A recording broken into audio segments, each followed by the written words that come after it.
So now we're going to talk about how to do a touch-up with foil highlighting. So if your guest had a highlight maybe 6 or 8 weeks ago, 10 weeks ago, and she comes in and she has a regrowth line, and you know you're not going to be foiling the whole panel or the whole strand, here's how we go through doing the touch-up on the foils.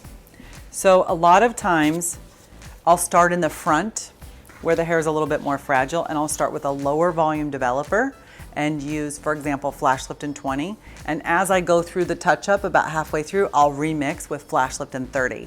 My hot tip here is always mix an ounce of lightener at a time. Even if you have to remix over and over again, then you're always working with fresh lightener and you don't have anything that's gone stale after 20 or 30 minutes of oxidation. So avoid mixing large batches of lightener and start getting in the habit of mixing smaller batches of color or lightener when you're foiling and highlighting especially. So I might start with 20 volume, work up to 30 volume, or start with 30 volume, work up to 40 volume. So in general, if I'm doing a color touch-up, a foil highlight, I'm gonna show you on this quadrant. And a lot of times when I'm working with my associate will start the foil touch-up highlight on the other side of the head. So if I'm working the front right side and my guest, she's gonna be standing on the back left side and she foils exactly like me. I might show her where to start. If we're gonna do a partial, she'll start below the crown. She also might, if she's doing a full, she'll start on the hairline on the back and maybe start with some baby lights on the hairline. So in general, the way we do a touch-up is we'll go through, we'll do the weave similar to how when we were weaving the whole strand. And I always use my tail comb, but towards the tip of, towards the root area, right? So I'll look and see, make sure I've got enough that's gonna go in the foil, because if I have a heavy blonde and I'm doing the touch-up, I wanna make sure enough is going in the foil to look like it's gonna melt together well. So once I've determined that I have the right amount to go into the foil, I use a foil roller so I can pick short foils if I need. Attach my foil to the head. And I'm still gonna start a little farther away from the scalp area. And then I'm gonna use this same brush, same amount to go up close at the end with an almost dry brush. And we're just pretending right now that her regrowth is about that long. She's about 2.5 inches long. So when I'm doing her regrowth, I'm gonna leave out the blonde ends that's previously blonded. And I'm gonna do a sandwich foil. This way, it stays compact, it stays safe. If you feel like the hair's too fine, you can also do a comb press to make sure to lock it in a little bit better, and then move on to your next section.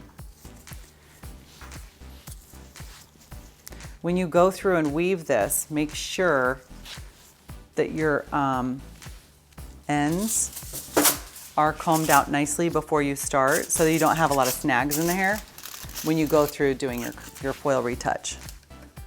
I'm using Flash Lift with her today. And again, I'm just doing her color retouch. If I see that there's 1 or 2 brown pieces that I want to pick up and actually run through, I can do that by turning my brush vertical. And again, making sure when I do the top that it's just with an almost dry brush so it blends really nicely when it grows out. Again, I can use my sandwich foil technique to keep it covered. That way it doesn't get mixed up. And the hair that I don't want to get touched, it won't get touched. It'll stay safe and protected.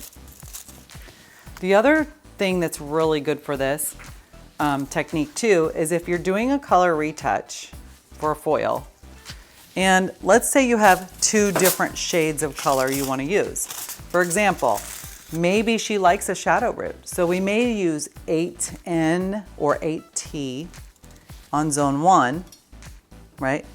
Let's just pretend here that that's what this is, right? And then I'll use Flash Lift in 20 for zone 2. That way,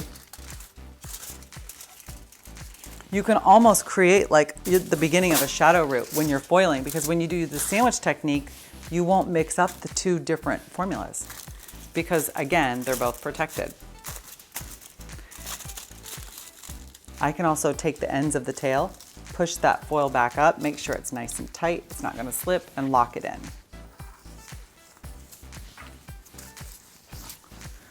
The other reason that's good to do the back flap, I'll just show you what could happen, for example.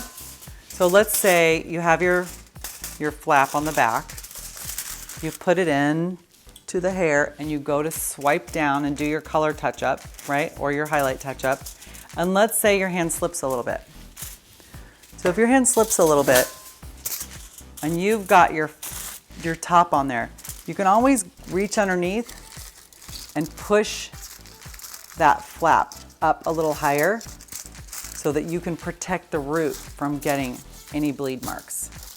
So again, I love to use the back flap technique as an insurance policy, and I use the sandwich foil technique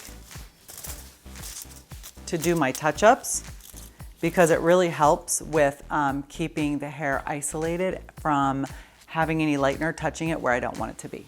So if you're confident that you can go through now and do your foil touch-up in this way, then go ahead and do that and then turn it in as a video, and good luck to you.